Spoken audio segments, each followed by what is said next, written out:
Set in Nigeria, through the perspective of Korede, a nurse, whose sister is a serial killer. The sister keeps calling to ask for help with the cleaning and get rid of the evidence of the crime scene. Korede to do anything for her family, protect her sister Ayoola. Ayoola's obsession of making men fall for her beauty and end up killing them.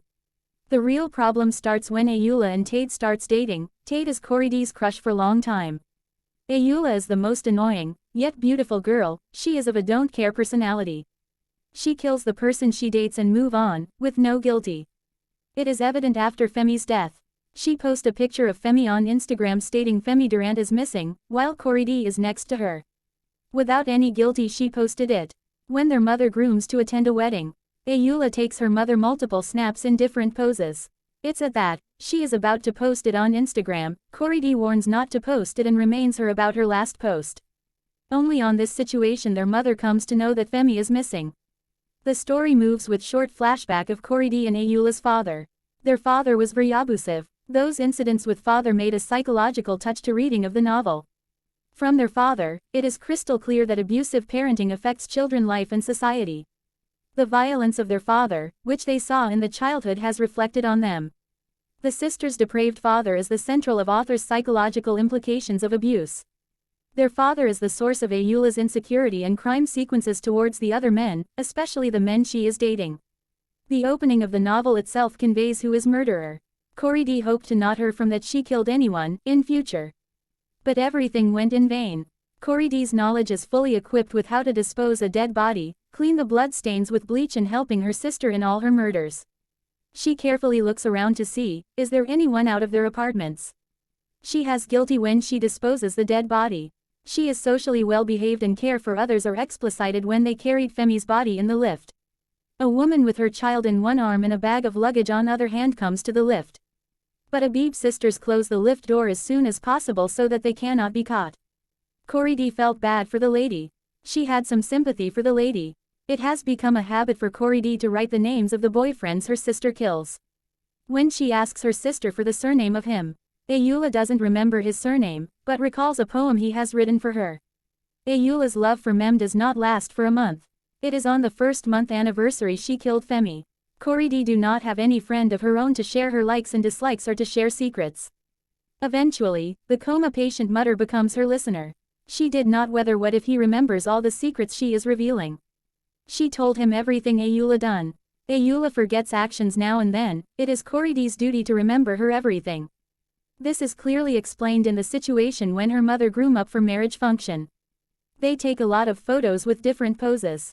Ayoola selects one best photo out of them and ready to post it on Instagram. Korede stops her and tells her about the last post and must be mourning for you missing boyfriend. Korede is portrayed as she is aware of the circumstances and she has the ability to overcome it. In the chapter, Traffic, she is caught by a traffic police when she was going to the hospital early morning. When she saw LASTMA official approaching her, she became nervous. Her heart beats faster even though she knows they have nothing to do with Femi. And she thinks that Lagos police are not so. She knows very well the police are corrupted and asks for money from the people. This clearly gives a view about the Lagos Nigerian police and their involvement in corruption. And people are aware of these police. The traffic official knocks the window of Korede's car. He is physically well built. He asks why he stopped her. She said no. He tells her that she is not wearing the seat belt. Then he asks for documents. She expresses if it was a normal day, she would have argued with him. But for now, she knows what she have done. So she says to that I don't you plenty of money. But the police yells at her and asks did you her asking money from you. He asks her to move to the police station and can settle the issue there. She requests him to solve the issue here itself. So she gives 5,000 naira to leave the place. Korede hears music playing sound from Ayoola's room. She is listening to Whitney Houston's I Wanna Dance with Somebody. Korede watches her dancing from doorway, and thinks about her. She feels that Ayoola is unpredictable. She has killed her BIY friend, who's supposed to be mourning, but dancing in front of her. It is at the same situation, Korede asked for the knife she used killing her boyfriends. Ayoola refuses to give back the knife and explains her that it is important for her. It is the only thing I have in memory of him. Korede thinks if it is some other in the receiving end, her words would have value. But she can't fool me. She wonders where she keeps the knife. When their mother asks Korede to teach how to cook, Corey tries to do it. But Ayula doesn't seem to have much attention to it. It is Corey always care for everything. Ayula refuses to give the knife whenever Corey asks for it.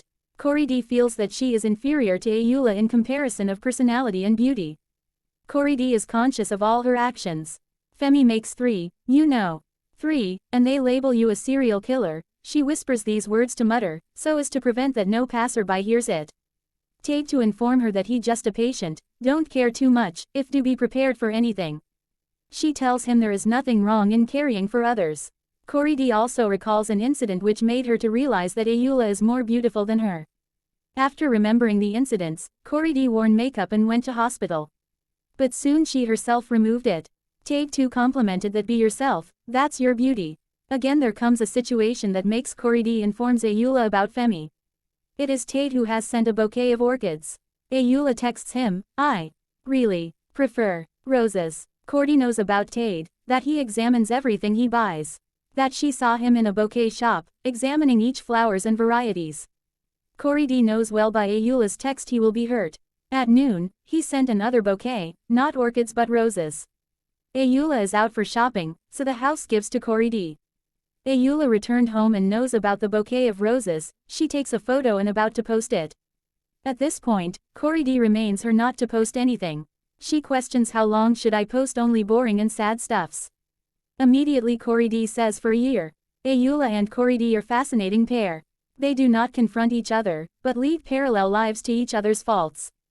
When Corey destroyed the flowers sent by Tade, in bit of jealousy, Ayula covers it. She knows very well, it is Corey who comes to help her after a murder she commits.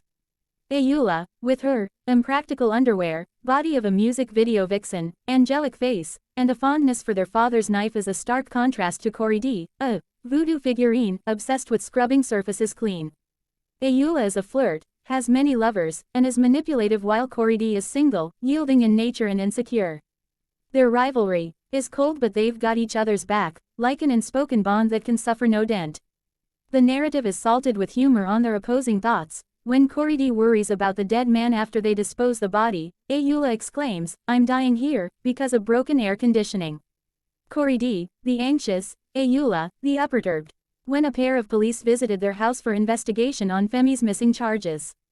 The sisters have well prepared what to say and what not to. They manage to answer the questions encountered by the policemen. When Corey speaking to Mutter, she expresses that I believed Ayula when she killed her first boyfriend as self-defense. I believed her, he was not a good man. His behaviors is so obvious. From the day of Femi is dead, he has been haunting Corey. His thought is firmly stuck in her mind. She thinks about Femi's parents. They have money and know many professionals in the police department. This terrifies her and wishing her father to be around her. Ayula's many activities made Corey to remember their father. Tate and Ayula are dating. But Ayula is going on a trip to Dubai with her sponsor Boyega. He is a family man and rice. Corey searched about him and got to know he has a happy and lovely family. But involvement of Ayula with him makes it little bitter. Their father invited a yellow woman to their home, and bet their mother. She was screaming loud. This incident remains a scar in her heart. When the police returned Corey's car in her workplace, Chi questions the matter. She puts up some story to avoid the situation. When Ayula returned from the trip, Corey asks how was the trip to Dubai. She says, it was fine, except, he died. Corey's shocked and feels the world is upside down. Later, Ayula confessed that he died of food poison. Corey too see a news article about his death. Corey wonders how Ayula convinced police to keep her name out of the news. Corey adds his name to list in the notebook. On Ayula's birthday, they decorated with gray and white as a respect for Femi. Corey leaves an anonymous message on the blog, suggesting his poems to be made into an anthology. When Corey is promoted as the head nurse, there awaits other good news for her. Your best friend is awake, that his mother is recovered from coma. His family members circled around his bed. Since then Corey haven't visited his room. When she visited and introduced herself to him, he soon recognized her, you're the one. Though he was in coma for a long time, he remembers the secrets she told him, believed that he is unconscious and won't be able to remember anything in future. But it was not right. When he said that he remembers what she told to him, she is afraid of being caught by police. She even remembers an incident that happened when she was 10. She went with her mother to the market. She lost her in the crowd and frightened being surrounded by the strangers. She is now feel the same, afraid and sure something bad is going to happen. Buddha promised her it will be secret forever. Mother had quite hard in finding who Ayula killed. Sometimes, Corey D dream about Femi. Those smiling face all over Instagram and his poetry is memorized in her mind. She tries to figure out how he became Ayula's victim. Corey D's inner psyche is revealed when her longtime one-side love Tade shows a ring to her which he bought for Ayula. Corey D takes away the ring when is out of his cabin. But the accusation falls on Muhammad and he is fired. Corey D while watching and eating ground nuts, she gets a call from Ayula. Her heart beats faster. Corey D, he's dead, Ayula says this. Corey D rushes to Tade's house. There she finds Ayula is unconscious in the bathroom. Tade attacked in order to protect himself. Corey D knows all the truth about Ayula's attitude but she yells at Tade. Ayula is shifted to hospital and given treatment. Tade is accused of attacking her violently. His doctor's license is cancelled and sentenced to imprisonment. Even though Corey D knows everything, but decides to stand by her sister Ayula. Corey D knows very well that an innocent will be affected. While leaving the hospital Mother gave his number to stay in touch with him, but she burnt the paper in the candle in which is written the situation. Before burning she tried to save his number thrice and deleted it. She came to a conclusion that the secret should remain a secret forever. Already she started to forget his voice. Whatever the situation, Corey D decided to be with Ayula always.